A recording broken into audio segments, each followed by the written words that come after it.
Hey everyone, Tuesday, December 17th. We're into the evening hours now. I'm Tom Novak. Thank you for joining me. We are going to be talking about the snow system now that I think pretty much everybody has heard about.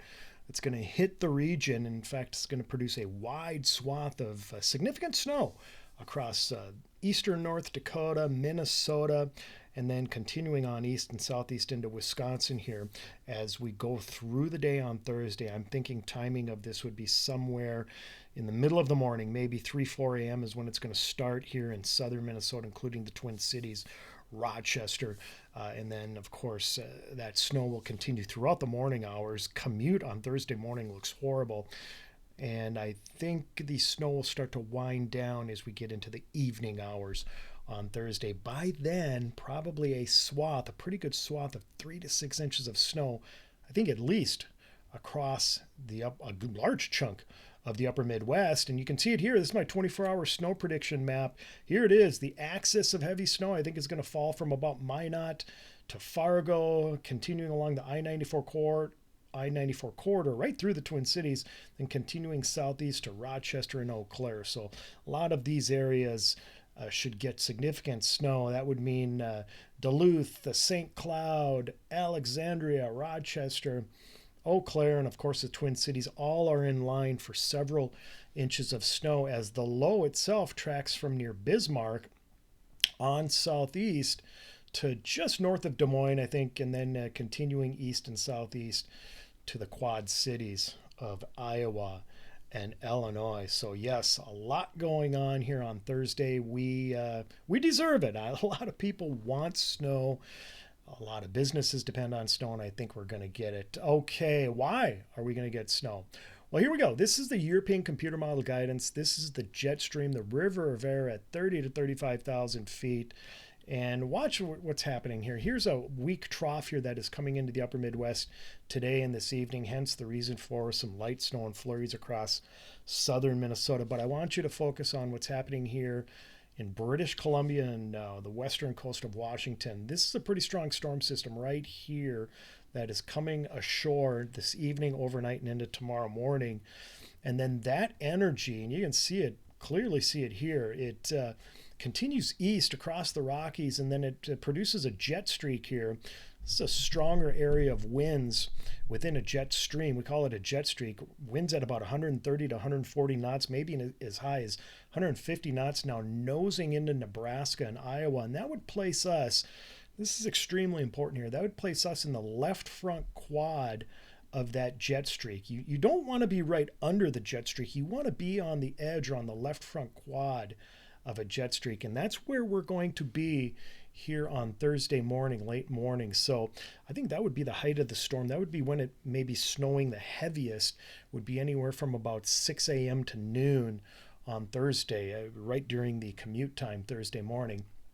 But that's a big reason why we can expect significant snow here across the upper Midwest. And then, of course, that jet streak comes right overhead and some Arctic air starts to pour in on Friday. So we're going to be turning much colder here for the end of the week and the weekend. But yes, that jet stream and jet streak, we call this dynamics in the atmosphere, is extremely important when predicting storms because we like to predict from the top of the atmosphere down. And we got to look at the top of the atmosphere at 30 to 35,000 feet to get a good hold on the pattern and what is going to develop. This is the GFS Computer Model Guidance.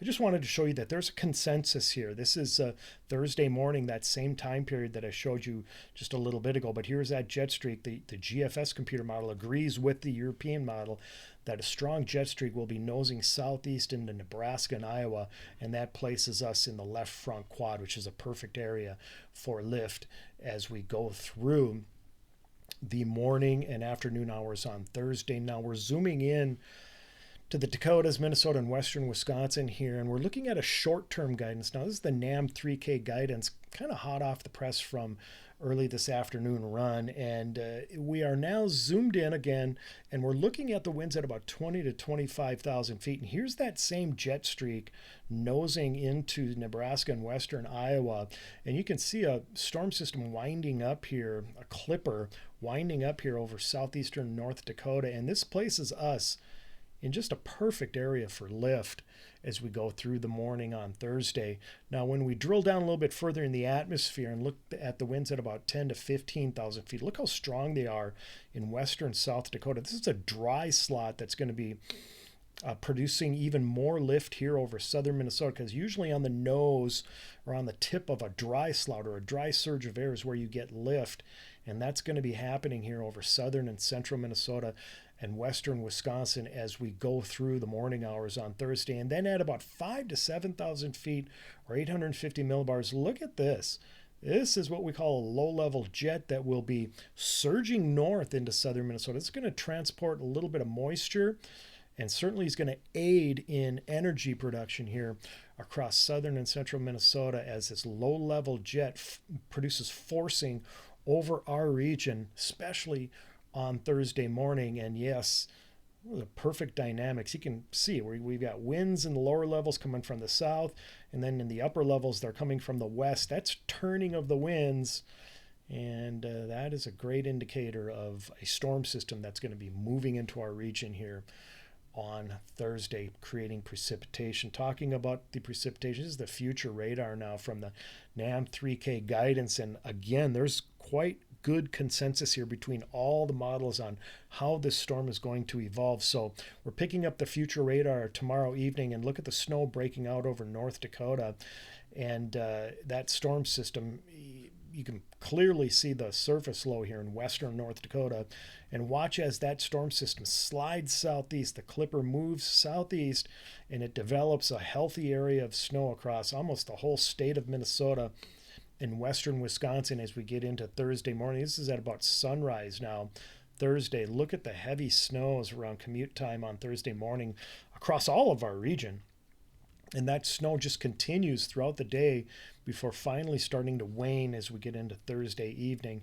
And again, by then, I think it's going to be producing a good solid swath of at least 3 to 6 inches of snow across our region. There may be some areas that get over a half a foot near the I-94 corridor. It'll be interesting to see how these bands of snow shift here over the next 24 hours. But I think in general, we've got a good blueprint on where this snow is going to fall on Thursday. So enjoy.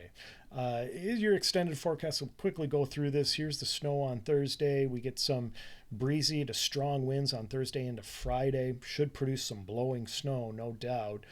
Then we watch another quick moving system. This one's certainly not as strong as Thursday's system, but it could drop another inch or two of snow over portions of Minnesota Friday and into Saturday as temperatures plummet into the single digits. And then big warm up. I think the snowpack's going to do a number on the temperatures here as we get into next week. It would certainly be warmer if we didn't have a snowpack, but with the snowpack, I still think we're going to have temperatures up to near or just above freezing as we get into early next week, as we get into a pretty mild, if not warm, weather pattern during the Christmas week and Christmas vacation. All right, thanks for joining me, everyone. It'll be fun watching this storm. Enjoy the snow.